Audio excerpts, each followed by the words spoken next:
What's going on, ladies and gentlemen? Welcome to the Contemporary Conservative Show. My name is Dylan Prentice, and I'll be your host for today. So, is the African American community destroying itself from the inside? That is the topic of tonight's video. Let's get started.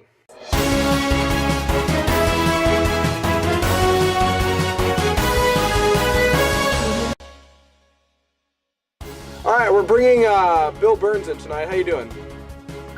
Good. How are you? I'm doing well. So basically, we've heard about Baltimore, what's been going on there. So after that guy died in jail and they had the funeral, all these rioters come out and they burn down, they robbed that liquor store. They burned, I think it was 15 buildings that burned, 14, and they're just acting like complete animals out there. And, to try to invoke some change. How do you think this is, how do you think this is going? Well, it's unfortunate, and I really think it works against the African American community. Do you think anybody's going to invest any money to open a store or a factory or a shop in the African American community when this is the kind of thing that happened? I don't think they would, and they probably couldn't borrow the money from anybody to do it. It is unfortunate. They're the ones, I think, that are going to suffer the most. And the real troublemakers, by and large, are by all reports, the gang members, the Crips and the Bloods. And they, in fact, have sworn they're going to kill a lot of police. Well, there were 5 cops in the hospital, and there were 15 or 20 that were hurt. They were throwing bricks. Oh, I know. There was a kid throwing rocks. The police were told to stand down.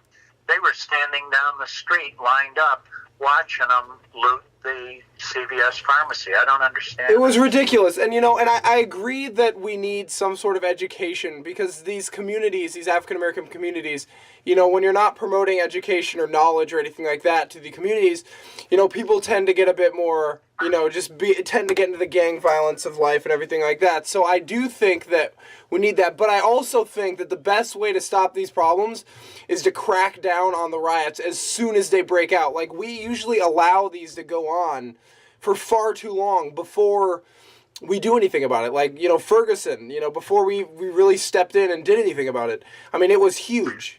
And it's just, I think we need to be cracking down on those. That the police will hurt too many people going in to break it up. And then they think it would look worse than a burned up building. I believe that's their philosophy. They say we got riot police with clubs and all that, fire hoses.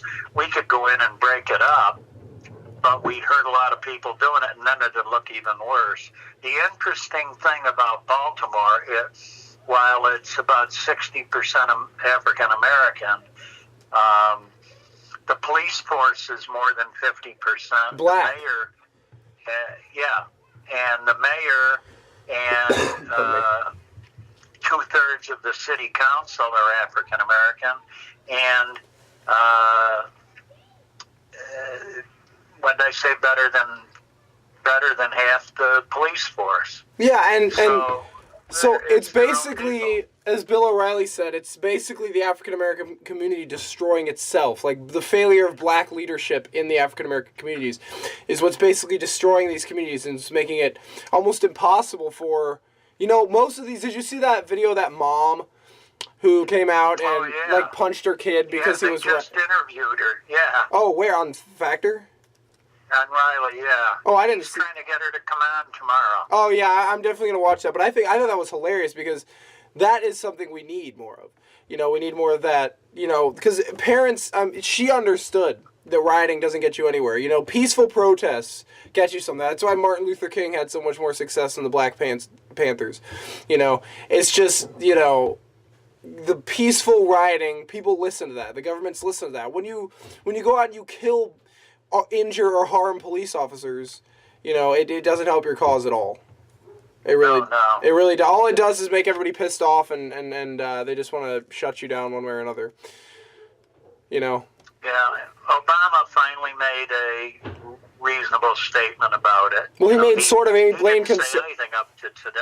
He blamed conservatives. He said that, the Republicans are going to pass any legislation. You had 6 years in office, and the first 2 you could do whatever you wanted, and you didn't do anything to help the black communities. You know, exactly. He didn't do anything to help. Anyway, well, that's all the time we have for tonight, so thanks for coming on. Okay, Dylan, take care. You too. Bye-bye. Bye. All right, that's all for tonight, guys. Thank you all for listening. If you enjoyed the video, please like our Facebook page at The Contemporary Conservative. This video will also be posted on YouTube. The YouTube channel name is Contemporary Conservative Broadcasting. That's right. We got a new YouTube channel. So check that out, and I'll see you guys tomorrow. Very interesting report here in Baltimore.